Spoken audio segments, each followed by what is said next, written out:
नमस्कार दोस्तों, आप देख रहे हैं श्री गंगा न्यूज।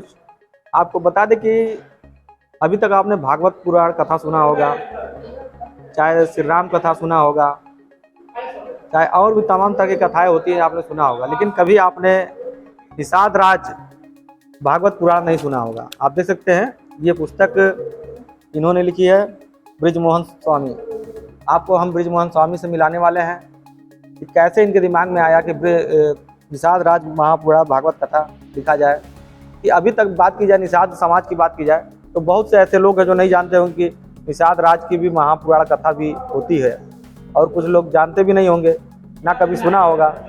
लेकिन इस पुस्तक को लिखने वाले जो स्वामी जी हैं, उनसे हम आपको मिलवाते हैं कि कैसे इनके दिमाग में आया कि इस पुस्तक को लिखा जाए, और अभी तक ये कितना लोग इसको जान पाए और निषाद समाज में इसका कितना प्रभाव पड़ रहा है। तो स्वामी जी, आपका बहुत बहुत स्वागत हो श्री गंगा न्यूज में। सर्वप्रथम मैं भी गंगा न्यूज दर्शकों को और गंगा न्यूज परिवार को धन्यवाद ज्ञापित करता हूं कि आप सोशल मीडिया के प्लेटफॉर्म पर मुझे अपने विचारों को रखने का अवसर प्रदान किया। अच्छा, कैसे दिमाग में आया कि पुस्तक को लिखा जाए?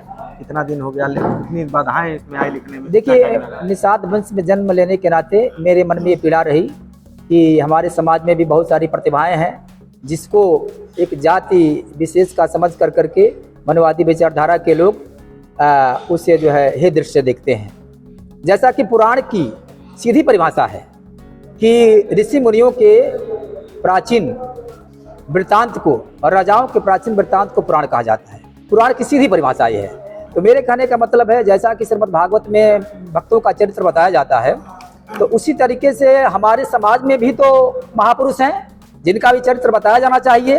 तो उन चरित्रों का चित्रण नहीं होता था अन्य पुराणों में, इसलिए मुझे जो है अपने महापुरुषों के चरित्रों के संकलन कर करके श्रीमद् निषाद राज भागवत पुराण की रचना करने की आवश्यकता महसूस की गई। अच्छा, कितना दिन पहले आपने इसको लिखा था पुस्तक को, और जो शब्द है उसको कहाँ से लिया गया? देखिए, उसमें क्या था, हमने जो है कुछ चीज़ों को संकलन किया है, कुछ चीज़ों का मेरी खुद की मौलिक रचना है, और ये हमारा फर्स्ट एडिशन है जो गुजरात के प्रकाशन के द्वारा जो है प्रकाशित हुआ है, नेक्सस स्टोरी पब्लिकेशन के द्वारा, सूरत गुजरात। और जहाँ तक रही कि आपका सवाल है कि कितने दिन इसमें लगा, इस छोटी सी पुस्तक के निर्माण में मुझे कम से कम 1 साल से ऊपर का समय लगा है।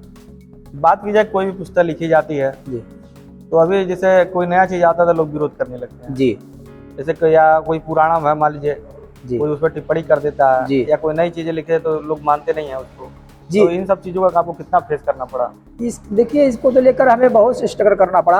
रही बात है, बहुत सारे चीज़ों में मनवादी ग्रंथों में ये बात लिखी गई है कि जैसे ब्रह्मा के मुख से ये पैदा हो गए, भुजा से ये पैदा हो गए, पेट से ये पैदा हो गए, और पैर से ये पैदा हो गए।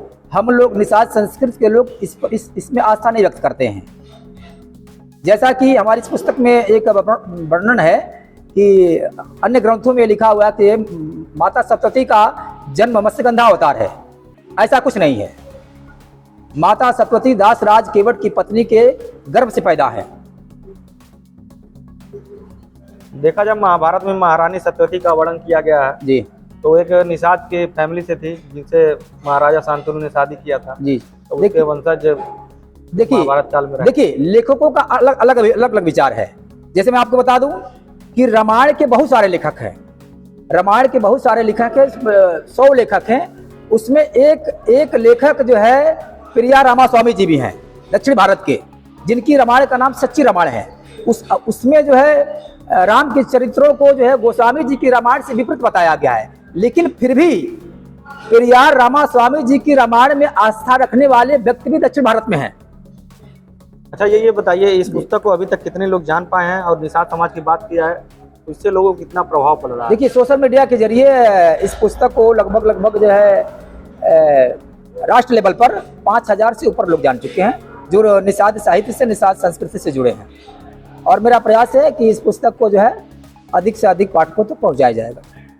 अच्छा, आप गोरखपुर आए हैं तो क्या ये कथा होने वाली है? जी, दर्शकों से क्या अपील करना चाहेंगे?